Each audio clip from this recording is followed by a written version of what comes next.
Paul Kottakkal ഇങ്ങനെ പറയുകയുണ്ടായി, വെള്ളാരം കല്ലുകളുടെ രൂപവും അതിനെ തൊടുമ്പോഴുണ്ടാകുന്ന മിനുസവും നമുക്ക് പരിചയമാണ്.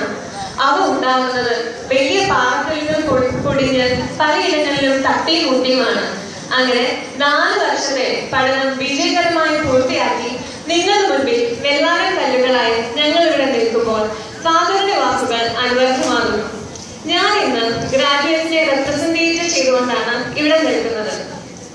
1096 ദിവസം, അതായത് 110,80,1064 മണിക്കൂറോളം ഇവിടെ ഞങ്ങൾ ചെലവാക്കിയത് വളരെ അത്ഭുതപ്പെടുന്നതാണ്.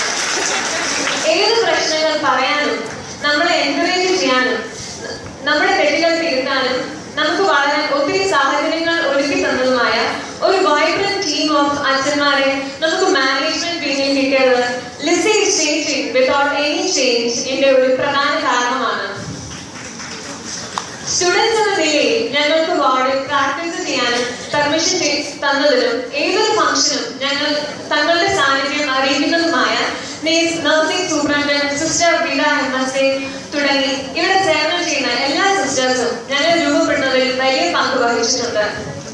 കെയർ വിത്ത് ലവ് അത് യാഥാർത്ഥ്യമാക്കാൻ വാല്യൂ മോറൽസും തരുന്നതിന് നമ്മുടെ മാനേജ്മെന്റ് മുൻപന്തിയിൽ തന്നെയായിരുന്നു. മോറൽ ക്ലാസ്സും ഡെയിലി മാസും ഗ്രോസറിയും ആരാധനയും വാർഷിക ധ്യാനവും ജീസസ് യൂത്തും അങ്ങനെ ഒത്തിരി സൗകര്യങ്ങൾ നമുക്ക് സ്പിരിച്വൽ ഫാദേഴ്സും മറ്റു ഫാദേഴ്സും ഒരുക്കുന്നത്. ഇതിൽ ഹോസ്റ്റൽ വാർഡൻസും മറ്റു സിസ്റ്റർമാരുടെയും പങ്ക് നല്ലതാണ്. ഫസ്റ്റ് ഇയർ നഴ്സിംഗ് ഒരൊറ്റ സബ്ജക്റ്റ് ആണെന്ന് പോലും കരുതി വന്ന ഞങ്ങളിൽ പലർക്കും 10 സബ്ജക്റ്റ് ആദ്യമേ നേരിടാൻ ഞങ്ങളുടെ എല്ലാ ഫസ്റ്റ് ഇയറിലെ teachers, especially class coordinator Manju ma'am, assistant class coordinator sister അൽഫയും ഒത്തിരി സഹായിച്ചിട്ടുണ്ട്.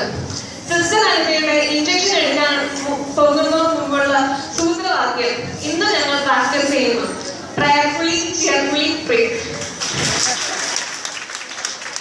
സെക്കൻഡ് ഇയറിൽ ഞങ്ങൾക്ക് കാവലായി സിസ്റ്റർ അൽഫയും പ്രിയാനാം ഉണ്ടായിരുന്നു എന്നത് ഒരു വലിയ ആശ്വാസമായിരുന്നു. സെക്കൻഡ് ഇയറിൽ ഞങ്ങൾ ABC പഠിച്ചു. പക്ഷെ ഇത്തവണ ഇംഗ്ലീഷ് അക്ഷരമാല അല്ല പഠിച്ചത്.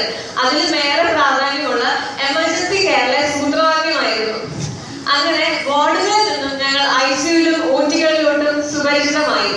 ഇവിടെയെല്ലാം കോർഡിനേറ്റേഴ്സ് ആയ ഷീബ മാമും റെജി മാമിന്റെയും കയ്യിൽ ഞങ്ങൾ വളരെ സുരക്ഷിതരായിരുന്നു. തേർഡ് ഇയറിൽ കൂടുതൽ ഗൗരവമായി സ്പെഷ്യാലിറ്റീസ് ഒക്കെ വന്നെന്നൊക്കെ വിചാരിച്ചെങ്കിലും ഒത്തിരി ഔട്ട്പോസ്റ്റിങ്ങും റിസർച്ചിന്റെ ചാലഞ്ചും എല്ലാം ഞങ്ങൾക്ക് നല്ല ഓർമ്മകളും അതും പകരുന്നവയായിരുന്നു. കൂടാതെ ബീജിംഗ് ഹാർട്ട് സർജറി അതും ഡോക്ടർ ജോസാബ് പിരിവറും ചെയ്യുന്നത് നേരിൽ കാണാൻ പറ്റി എന്ന കാര്യവും ഇവിടെ പഠിച്ചതിനാൽ ഞങ്ങൾക്ക് അഭിമാനത്തോടെ പറയാൻ സാധിക്കും. അന്നത്തെ ക്ലാസ് കോർഡിനേറ്റർ സുമതി മാമും ലേസി മാമിനെയും കിട്ടിയത് കൊണ്ട് മാത്രമാണ് നമ്മൾ തീസിസ് സമയത്ത് വെച്ചതും പ്രൊസീജിയറും വൈകിയൊക്കെ തീർന്നതും അറിഞ്ഞത് പോലുമില്ല. അതിന്റെ ക്ലാസ്സിലകത്ത് ഫോർത്ത് ഇയറിൽ സന്തോഷത്തോടെ നമ്മളെ വരവേറ്റത് ചെറു കുഞ്ചിക്ക് തൂക്കി വന്ന ആൽവിൻ മാമും PT മാമുമായിരുന്നു. ഫൈനൽ ഇയറിൽ ഞങ്ങൾ കഴിഞ്ഞ 3 വർഷത്തെക്കാളും കൂടുതൽ പ്രോഗ്രാം കണ്ടക്ട് ചെയ്യാനും നമുക്ക് അവസരം ലഭിച്ചിട്ടുണ്ട്.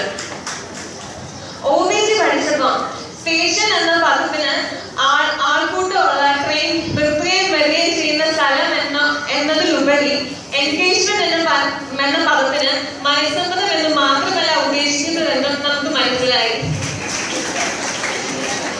ഹോസ്പിറ്റലിലെ മരുന്നും ഇഞ്ചക്ഷനും എല്ലാം മറന്ന് ആളുകളുടെ അടുക്കിലേക്ക് ഇറങ്ങി ചെല്ലാനും വീടുകളിലും സ്കൂളുകളിലും പ്രോഗ്രാമുകൾ അവതരിപ്പിക്കാനും വരെ നമുക്ക് കമ്മ്യൂണിറ്റി ഹെൽത്ത് നഴ്സിംഗിലൂടെ സാധിച്ചു. സെക്കൻഡ് ഇയറിലെയും ഫോർത്ത് ഇയറിലെയും കമ്മ്യൂണിറ്റി നഴ്സിംഗ് മാഡംസ് ആയ ഷീബ മാമും റീന മാമും വളരെ സപ്പോർട്ടീവ് ആയതിനാൽ നമുക്ക് ആ പോസ്റ്റിങ്ങൾ വളരെയധികം ആഘോഷിക്കാൻ പറ്റി. പിന്നെ നമ്മളെ തിയറി വൈസും പ്രാക്ടിക്കൽ വൈസും പെർഫെക്റ്റ് ആക്കാൻ സഹായിച്ച ഒത്തിരി പേരുണ്ട്. Librarians, all lab incharges, office staff, ward incharges, staff nurses, hospital department staff, drivers, അങ്ങനെ ഒട്ടനവധി പേരുണ്ട്. അവരെയും ഞങ്ങൾ ഇപ്പോൾ സന്തോഷത്തോടുകൂടി ഓർക്കുന്നു. ഈ അവസരത്തിൽ ഏറ്റവും കൂടുതൽ സന്തോഷിക്കുന്നത് നമ്മുടെ രക്ഷിതാക്കളായിരിക്കും. അവരുടെ പിന്തുണയും കരുത്തും പറഞ്ഞറിയിക്കാൻ പറ്റാവുന്നതാണ്. അവരെയും ഞങ്ങൾ ഇപ്പോൾ നന്ദിയോടെ ഓർക്കുന്നു. ഇനി പ്രിയപ്പെട്ട എല്ലാ ജൂനിയേഴ്സിനോടും കോളേജ് ലൈഫിൽ പല വഴികൾ താണ്ടി താഴ്ചയും ഉയർച്ചയും ദുഃഖവും പരിഭവവും സെക്കൻഡ് സാറ്റർഡേ കാത്തിരിപ്പും പ്രൊസീജിയർ ക്യാൻസലേഷനും എല്ലാം ഉണ്ടാവും. അപ്പോഴെല്ലാം ദൈവത്തിനെ കൂട്ടുപിടിക്കുക. ഇനി ഞങ്ങളുടെ ബാച്ചിന് ഇന്ന് ഒത്തിരി അഭിമാനിക്കാനുണ്ട്.